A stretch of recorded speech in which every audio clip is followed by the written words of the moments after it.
नमस्कार, स्वागत करता हूँ आपका मेरे यूट्यूब चैनल पर। आई होप आप अच्छे होंगे। तो आज का ये टॉपिक स्पेशल है अपने डार्क रूम प्रोसीजर पर। जो डीआरटी की क्लासेस होती हैं, जो डीआरटी फर्स्ट ईयर में जो सब्जेक्ट लगता है डार्क रूम के बारे में। तो क्या होता है डार्क रूम, तो इसके बारे में चलिए हम स्टार्ट करते हैं। तो डार्क रूम क्या होता है, तो डार्क रूम जानने से पहले हम समझते हैं कि डार्क रूम क्या चीज़ है। तो डार्क रूम जो अपने रेडियोलॉजिकल डिपार्टमेंट है, उसमें एक्सरे फिल्मों की एक्सपोजर के पश्चात मैनुअल प्रोसेसिंग एक अंधेरे कमरे में की जाती है, जिसे डार्क रूम कहते हैं। अब डार्क रूम क्या होता है, देखो आप इसे समझने से पहले एक चीज़ समझो, एक इमेज समझो। देखो ये जो अब घटना बता रहा हूँ इसे बोलते हैं अपने एक्सपोजर। ये क्या है, रेडिएशन एक्सपोजर है। ये एक्सरे ट्यूब है, ये पेशेंट है, और ये अपनी प्लेट पैनल डिटेक्टर है, या इसमें अपनी एक्सरे फिल्म है।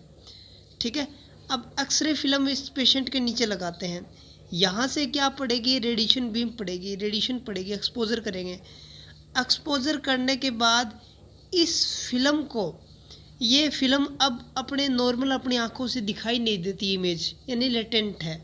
क्या है, लेटेंट है। इस लेटेंट इमेज को, यानी छिपी हुई इमेज है, इस छिपी हुई इमेज को दिखने लायक यानी इमेज में बदलने के लिए एक इनकी मैनुअल प्रोसेसिंग की जाती है। ऑटोमेटिक की जाती है या मैनुअल की जाती है। तो मैनुअल प्रोसेसिंग करने के लिए एक अंधेरे रूम की ज़रूरत होती है, क्योंकि अगर लाइट वाला रूम होगा तो उसमें अपनी फिल्म है वो ख़राब हो जाएगी, बढ़िया इमेज नहीं आएगी। तो बढ़िया इमेज लाने के लिए फिल्म को एक डार्क रूम में रखा जाता है, एक अंधेरे कमरे में रखा जाता है। इस अंधेरे कमरे को ही हम क्या कहते हैं, डार्क रूम कहते हैं। तो समझ में आई कि रेडियोलॉजिकल विभाग में एक्सरे फिल्मों की एक्सपोजर के बाद, है ना, एक्सपोजर के बाद मैनुअल प्रोसेसिंग एक अंधेरे कमरे में की जाती है, जिसे डार्क रूम कहते हैं। ठीक है, ये देखिए डार्क रूम है, या डार्क रूम में बेंच है, यहाँ पर ये इधर बेंच है, ये बेंच है, तो ये डार्क रूम है। ठीक है, ये एक्सपोजर आप समझ गए कि एक्सपोजर ये होता है, ये लेटेंट इमेज होती है। लेटेंट इमेज को विजुअल इमेज में बदलने के लिए एक अंधेरे रूम की जरूरत होती है। इस अंधेरे रूम को हम क्या करते हैं, डार्क रूम कहते हैं। तो ये और समझते हैं डार्क रूम। एक्सपोजर के पश्चात एक्सपोज फिल्मों को लेटेंट इमेज है ना, लेटेंट इमेज को विजुअल इमेज में परिवर्तित करने के लिए डार्क रूम की आवश्यकता होती है। एक्सरे फिल्म प्रकाश एवं विकिरण के प्रति अति संवेदनशील होती है। जो है ना, ये अपने जो एक्सरे के बाद जो हमारी फिल्म होती है, ये फिल्म पर अगर लाइट पड़ जाएगी तो फिल्म है वो फर्ड हो जाएगी, फिल्म ख़राब हो जाएगी। तो उससे बचाने के लिए हम इसको अंधेरे कमरे में रखते हैं। तो इसके लिए अंधेरे रूम की आवश्यकता होती है। अब डार्क रूम निर्माण के लिए कुछ रिक्वायरमेंट होती हैं, कुछ आवश्यकता होती है। तो पहली नंबर एक आवश्यकता क्या है, डार्क रूम बनाते ही हम किसके लिए हैं, रेडिएशन प्रोटेक्शन के लिए हैं।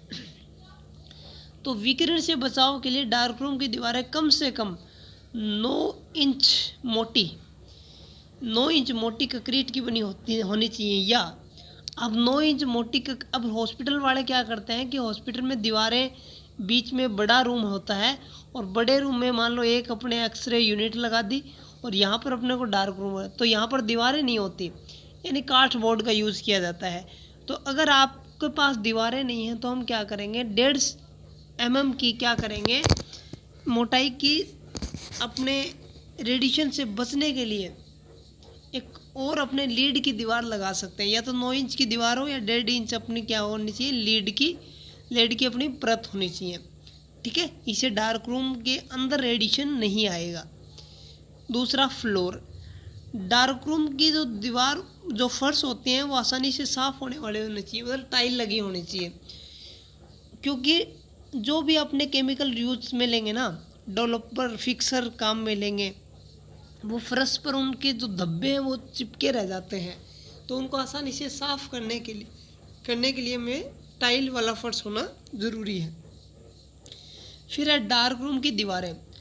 डार्क रूम की दीवारें होती हैं वो ब्लैक कलर की होनी चाहिए, कोई लाइट कलर, चमकीला कलर नहीं होना चाहिए।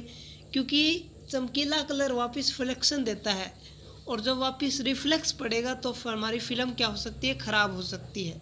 ठीक है, नेक्स्ट नेक्स्ट है वेंटिलेशन। अब डार्क रूम हो गया तो डार्क रूम में कभी भी खिड़की जंगले नहीं होते, क्योंकि अगर खिड़की जंगले छोड़ दिए तो डायरेक्ट क्या आ जाएगी, लाइट आ जाएगी, और लाइट आ जाएगी तो फिल्म हमारी ख़राब हो जाएगी। तो इसलिए हवा के लिए आप सोच रहे हो चलो खिड़की खोल देते हैं क्या, तो खिड़की पहले तो होती नहीं, और हो तो भी आपको खोलनी नहीं है क्योंकि लाइट आ जाएगी अंदर। तो इसके लिए वेंटिलेशन रखने के लिए हम एसी का प्रयोग करेंगे। अगर एसी नहीं है तो पंखे का यूज़ किया जा सकता है, लेकिन आजकल एसी सब जगह अवेलेबल हो जाती है। नेक्स्ट, डार्क रूम का दरवाज़ा। डार्क रूम का जो एंट्रेंस है वो ऐसा होना चाहिए कि वो उससे लाइट ना आए, कि मान लो ये डार्क रूम है और आप खोल के सीधे यहाँ पर आ गए तो आपके पीछे पीछे लाइट भी आएगी।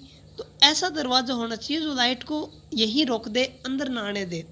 ठीक है, तो इस प्रकार की व्यवस्था होनी चाहिए। ये एक अलग टॉपिक है, हम पूरा पढ़ेंगे। एंट्रेंस ऑफ डार्क रूम, ये बहुत बार क्वेश्चन आता है। ओनली एंट्रेंस का दरवाज़ा किस प्रकार होना चाहिए। दरवाजे के अलग अलग टाइप होते हैं, सिंगल डोर होते हैं, रोटेटिंग होते हैं, ऑटोमेटिक होते हैं, अलग अलग एल साइज होते हैं, है ना। ये अलग अलग प्रकार के अपने क्या होते हैं, दरवाजे होते हैं। फिर एक पास बॉक्स। अब पास बॉक्स क्या होता है, पास बॉक्स एक कंटेनर है। ये क्या है, इसमें दो दरवाजे होते हैं। एक इसमें एक में अपने एक्सपोज कैसेट रखते हैं, दूसरे में अनएक्सपोज कैसेट रखते हैं। ठीक है, ये दरवाज़ा, इसके अंदर हम कैसेट रखते हैं, और अपने कैसेट रखने के बाद कैसेट पर ये रेडिएशन नहीं पड़ने देता। तो इसलिए पास बॉक्स का बड़ा इंपॉर्टेंट रोल होता है। अब पास बॉक्स का एक दरवाज़ा तो रेडिएशन जहाँ पर हम एक्सपोजर करें उस साइड में खुलता है, और एक साइड अपने किस में खुलता है, डार्क रूम में खुलता है। ठीक है, पास बॉक्स वह स्थान होता है जिसकी सहायता से रेडियोग्राफिक रूम से एक्सपोज कैसेट को डार्क रूम में भेजा जाता है। मतलब एक दीवार है, क्या है, ये बीच में दीवार है, और इस दीवार के एक साइड में अब पास बॉक्स यहाँ होता है। यहाँ रेडिएशन अपने यूनिट लगी हुई है, और यहाँ अपना डार्क रूम है। तो दोनों यहाँ से एक दीवार से दूसरी दीवार में पास किया जा सके, ऐसा अपना एक बॉक्स लगा होता है, जिसे पास बॉक्स कहते हैं। ठीक है, तो ये अपना पास बॉक्स होता है। यहाँ की क्लास आज तक यही थी, ये इंट्रोडक्शन था। आगे की क्लास हम आपको कंटिन्यू करेंगे। तो अगर वीडियो पसंद आई हो तो चैनल को सब्सक्राइब कीजिएगा। धन्यवाद।